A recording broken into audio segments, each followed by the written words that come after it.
Somali, Karen, Burmese, Arabic. We have Pashto, but we only have Pashto. We only have two. His name's Abdul and his brother's name's Abdul. No, my name is Ajit. Yeah. Okay, they're the They have different middle names. Oh, and Somali, and we have two from Somali. Okay, we're going to sit down, and we have PowerPoint presentations that we made when we were in 6th grade to tell about our country. Most of Lakewood's refugee families live in eastern Lakewood. Harding is in western Lakewood. Thanks to funds provided by Martha Holden Jennings Foundation, our 8th grade students travel by bus across town every month to become acquainted with the new arrivals who attend school at Garfield Middle School. Sure, it was difficult at first to make introductions and conversation, but the students have shared games, ethnic foods, music, pen pal letters, laughter, and most importantly, their stories. And these are the things that have cemented long-lasting relationships. I'm Muslim in Burma. We pray 5 times each day. We pray on the ground.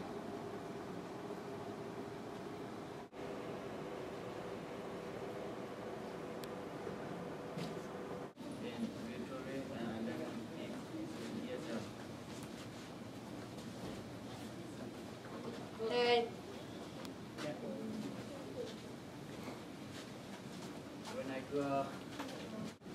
What we're going to do is you're going to have a partner from the other school, and this is just an interest survey, and one of our goals is to practice speaking English. You guys are probably going to have to do it all together because she doesn't speak English very well. She just came, so she might have to help translate. I was lucky enough to be one of the students to go to Garfield on September 30th. Before we went, Miss Pangrace had warned us that it would be a bit awkward at first, but eventually we'd be talking and laughing just as any other kids would have. She was completely right about that. I got very worried that when we were paired up, I would not be able to understand them. When we did get paired up, I was paired with a boy from Jordan. We could talk just as any other people would. We were given a sheet discussing ourselves and our interests. I found that this boy was so similar to every other boy I had talked to. The only difference was where he was from. However, he was explaining that people in school ignore him, some even avoid him. His only friends were the other kids in his ESL class.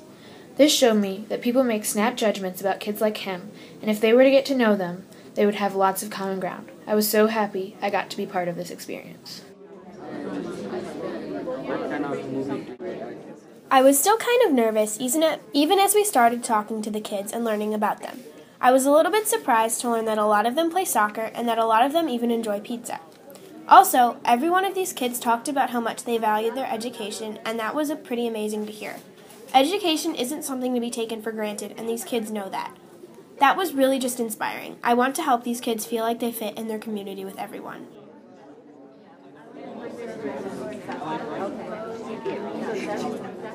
It didn't feel like a learning experience, though. It seemed like 100% fun in getting to know them. I liked the whole time, but my favorite part was just having a conversation with them. I felt happier when they felt happier. I smiled when they did. I truly felt connected to them as a friend. I really enjoyed the chance to do that. The Quran girls were very kind, and I really enjoyed talking to them. We learned interesting things about their culture, but we also talked about some things in America that are different to them, such as if Thai food in America tastes the same in Thailand. They said no, that it is different. Next, they asked some things about us and the United States. What kind of movies do you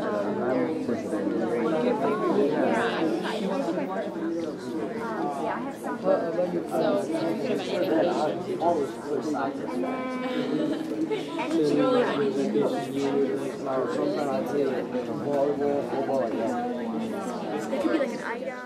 Visiting the Garfield refugees was nothing like I had expected. What really touched me is what the refugees want to be when they grow up. Most of them want to join the army to help defend their countries or become a doctor to help the sick people in their countries. I found it really inspiring how courageous they are. Now that they are safe in America, they don't want to just stop there. They want to go back to their countries and help as much as possible.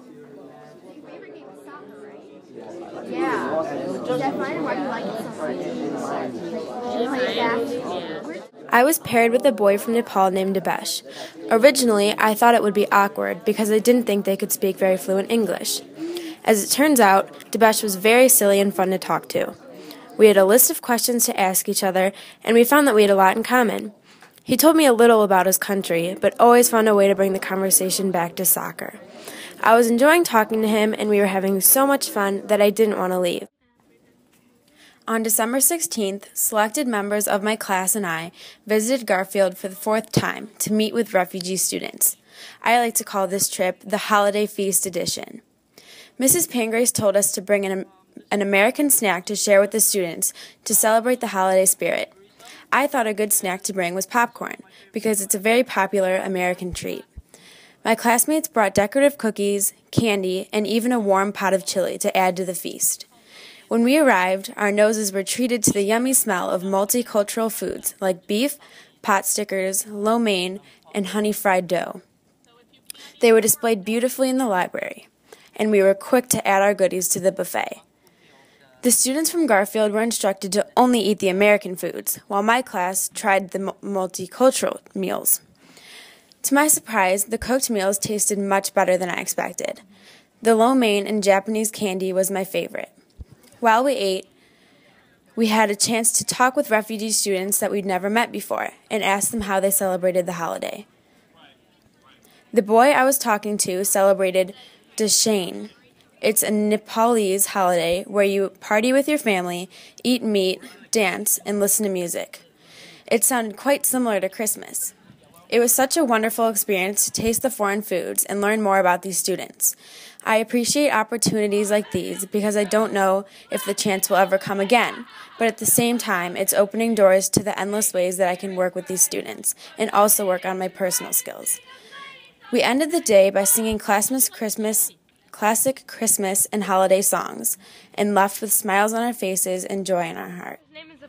I found the time we spent with the refugees was eye-opening. It showed me how the refugees were just like me. They had aspirations to help people and enjoyed playing games. Talking with our two partners was really interesting. They cared about the same things as me, like friends, TV shows, what was going on in life.